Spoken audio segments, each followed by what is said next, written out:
क्या आपको पता है कि इस वक्त दुबई के एक आलीशान होटल के एक बड़े बॉल रूम में दुनिया की सबसे बड़ी पेंटिंग पर काम हो रहा है, जो कि दुनिया की सबसे बड़ी कैनवास पेंटिंग है और इसे 7 टुकड़ों में काट कर बेचा जाएगा।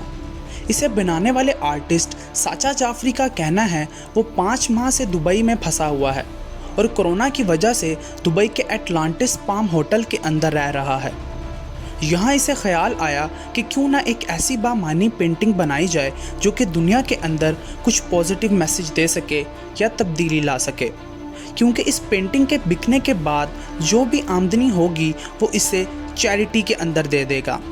और इस पेंटिंग को बुर्ज खलीफा के बाहर भी लटकाया जाएगा इसके मुकम्मल साइज़ के साथ। और बुर्ज खलीफा इस वक्त दुबई में मौजूद दुनिया की सबसे ऊंची इमारत है, जिसका साइज़ 828 मीटर की ऊंचाई के साथ दुनिया में सबसे पहला है। तो दोस्तों, आपको ये इंटरेस्टिंग और मज़ेदार फैक्ट जानकर कैसा लगा कमेंट सेक्शन में ज़रूर बताइएगा।